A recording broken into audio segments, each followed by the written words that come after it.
అయితే ఎప్పుడు కూడా గుడికి ఏదైనా గుడికి మనం కొబ్బరికాయ తీసుకొని పోయినప్పుడు ఆ కొబ్బరికాయ కొట్టి ఆ నీళ్లు చేతిలో పట్టుకొని తాగొద్దు. ఎందుకంటే పవిత్ర జలము దేవునికని తీసుకొచ్చింటాం. ఆ కొబ్బరికాయ లోపల ఉన్న నీళ్లు మనం తయారు చేసింది కాదు. సహజంగా మనం చెట్టు వస్తే చెట్టు నుంచి సహజంగా దేవుడే కొబ్బరికాయ తయారయ్యేటట్టు చేసిండు. కాబట్టి అందులో ఉన్న నీళ్లు ఎవరూ ముట్టుకోము, అవి పవిత్రంగా ఉంటాయి. కాబట్టి ఆ పవిత్ర జలాన్ని దేవునికి మంచిగా మొక్కి పవిత్రంగా మొక్కి మన కోరిక నెరవేరాలని మనం ఆ దేవుని తలుచుకుంటూ ఉంటాం. కాబట్టి ఆ కొబ్బరికాయ కొట్టినంటనే మనం చూస్తాం కదా, యాదగిరిగుట్ట గాని, తిరుపతి గాని, మన్నెకొండ గాని, గంగపురం గాని, మునిరంగ స్వామి గాని, కురుమూర్తి వాసుడు గాని, ఇట్లా మన పుణ్యక్షేత్రాల్లో భద్రాచలం గాని, ఇక్కడ ఎక్కడ పోయినా పుణ్యక్షేత్రాల దగ్గర శ్రీశైలం గాని, మైలారం మల్లన్న గాని, ఇట్లా కొబ్బరికాయ కొట్టినప్పుడు ఆ కొట్టి నీళ్లు చేతిలో పట్టుకొని తాగుతారు. అట్లా తాగొద్దు, అది తప్పు. ఎందుకంటే ఆ నీళ్లు మనం ఎంగిల్ చేసిన వాళ్ళం అవుతాం.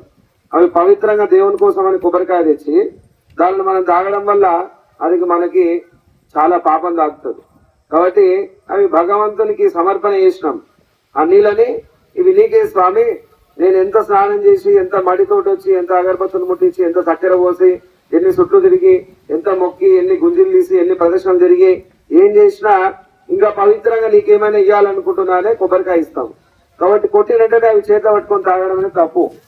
గుళ్ళ అయ్యగారికి తీర్థం తాగొచ్చు, గుళ్ళ దేవుని మీద వచ్చిన నీళ్లు తాగొచ్చు, లేదా ఇంకెవరైనా తీర్థం ఇస్తుంటే తాగొచ్చు. కానీ దేవుని కోసం తెచ్చిన కొబ్బరికాయ మాత్రం కొట్టి ఆ నీళ్లు మాత్రం ఎప్పుడు తాగొద్దు. అట్లా తాగడము ఆ పవిత్రంగా తెచ్చిన దానికి అర్థం ఉండదు. అందుకనే దాన్ని అట్లా చేయొద్దు, అది ధ్యాస పెట్టుకోవాలి. అలాగే ఇంకొక ముఖ్యమైన విషయము, మన గుడి దగ్గరకు వచ్చినప్పుడు చూడు, ఇప్పుడు ఆడ ఈగలు వాళ్తున్నాయి చూస్తున్నారా, ఆడ కింద ధ్వజస్తంభం ముందల అన్ని ఈగలు వాళ్తున్నాయి. ఆ చక్కెర ఎవరో భక్తురాలు భక్తితో పోసిపోయింది. కానీ దాని మీద కుక్కలు నడుస్తున్నాయి, మనుషులు నడుస్తున్నారు, అందరు నడుస్తున్నారు. ఒక పేపర్ పెట్టి దాని మీద పోసి పెడితే కనీసం చీమలో లేకపోతే అవే ప్రసాదము ఇంకా కొబ్బరి వలగొట్టి దానిలో ప్రసాదం చేసి పిల్లలము ఎవరమైనా తీసుకొని అవుతారు. అట్లా భూమి మీద పోసిపోతే అది తొక్కుతాం, దుమ్మ పడుతుంది, ఏంటికి ఉపయోగపడదు.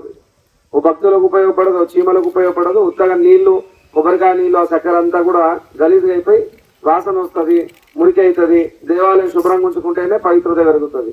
కాబట్టి అట్లా పోయొద్దు. అట్లాగే ఆ కొబ్బరికాయ కూడా దెబ్బ ఒక్కటే దెబ్బకు వలగొట్టాలని కొట్టుకొని ముఖానికి జిట్టించుకుంటుంటారు నీళ్లు. అట్లా కూడా చేయొద్దు. మంచిగా నిదానంగా ఒకటేసారి కాకపోతే, రెండోసారి కాకపోతే, మూడోసారి కాకపోతే, 10వ వగలని నిదానంగా మంచిగా శ్రద్ధతోటి నిదానంగా కొట్టాలి. ఒక్క దెబ్బకు వగిలినంటేనే లక్షల రూపాయలు ఏం రావు, అనుకున్న పనులు ఏం కావు. అట్లాగే 10వ దెబ్బకు వగిలినంత మాత్రాన లేటుగా కూడా పనులు అవుతాయని కాదు. అది మంచిగా భక్తితోటి మొక్కి ఆశీర్వాదం తీసుకొని పోవాలి. కానీ కొబ్బరికాయ వలిగే దాన్ని బట్టి మన జీవితం ఆధారపడదు. కొబ్బరికాయ కొట్టడం పవిత్ర జలం, అందులో నీళ్లు దేవునికి ఇవ్వడం మాత్రమే మన పద్ధతి. కాబట్టి ఒకసారికి వలగొట్టాలి, దబ్బున ఒక దెబ్బకు వలగొట్టేస్తే ఇంకా మొత్తం నీకు మేలైపోతుంది అనేది అది తప్పుడు ప్రచారం. కాబట్టి నిదానంగా మంచిగా దేవునికి మొక్కి తెచ్చిన కొబ్బరికాయ మంచిగా కొట్టి, మంచిగా ఆ రాగి చెట్టు దగ్గర మంచిగా ఆడగొట్టి తీసుకొచ్చి నాకు ఇస్తే దేవుని పాదాల దగ్గర పెట్టి దేవునికి ఇట్లా తాకిచ్చి మీకు ఇస్తాం. మీరు ఇంటికి పోయి ప్రసాదం చేసుకొని మీ ఇంట్లోకి మీరు మంచిగా తీసుకోవచ్చు. కాబట్టి ఈ కొబ్బరికాయ విషయం అట్లా పవిత్రంగా చూసుకోవాలి.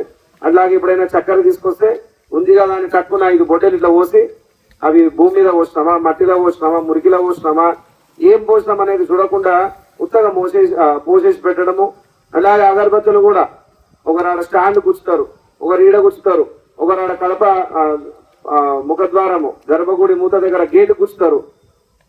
అది భక్తి కాదు. అట్లా మంచిగా కావాల్సి వస్తే అగరబత్తులు వెలిగించి దేవునికి ఎదురుగా నిలబడి దేవునికే ఇట్లా ఒక 3 సార్లు తిప్పినట్టు మనసులో మంచిగా తిప్పి ఆ హోమగుండలనో, లేకపోతే ఇక్కడ తులసి చెట్టు దగ్గరనో, ఆ రాయి చెట్టు దగ్గరనో, లేకపోతే గణపతి ముందల గ్లాస్ ఉంది ఆడనో అట్లా పెడితే అది చాలా అందంగా ఉంటది. ఆ అగరబత్తులు ఎక్కువసేపు ఎగులుతాయి, దాని సువాసన వస్తుంది. ఆ అగరబత్తుల ప్లేస్ లా ఎక్కడ ఉండాలో అక్కడ ఉండడం వల్ల దాన్ని ఎవరు తొక్కరు, కిందికేయరు, పడగొట్టరు, ఎక్కడ పడితే అక్కడ కాదు. అటు ఆమె ఇంట్లో ముసలామె మంచిగా అగరబత్తి వెలిగించి స్టాండ్ పెట్టింది, మంచిగా దానిపై ఆనుకున్న పంచబొక్క పడ్డది. ఇంకోటి అట్లనే ఒక ఆమె తెలియక అట్లే పెట్టింది. చిన్నపిల్లలు తెలియక తీర్థం తీసుకొని వచ్చేవరకు చేతి పెట్టిండ్రు, చేతి కాలేదు. అట్లే ఇంకో ఆమె అగరబత్తులు పెట్టింది, ఆనే నూనె పెట్టింది, ఆనే దీపం పెట్టింది. అదే అగరబత్తుల పొడి, అదే నూనె మొత్తం కింద పడి పంటలకి మంకులాగా తయారై నల్లగా అయింది. కాబట్టి గుడిని పరిశుభ్రంగా ఉంచుకోవడం మన బాధ్యత. కాబట్టి వినే వాళ్ళకి మనం చెప్తాం, వినని వాళ్ళకి మనకు అనవసరం. కాబట్టి చెప్పడం ధర్మం, చెప్పాలి, సరి చేసుకోవాలి. కాబట్టి మీరు ఎప్పుడైనా సరే ఈడుండేటోళ్ళు కానీ వినేటోళ్ళు ఎవరైనా సరే మంచిగా భక్తున్న వాళ్ళు కానీ అట్లా పవిత్రంగా కొబ్బరికాయ తీసుకొచ్చి కొట్టాలి, చక్కెర పద్ధతి మీద పక్కకు పెట్టాలి, అగరబత్తులు కూడా మంచిగా దేవునికి తిప్పాలి.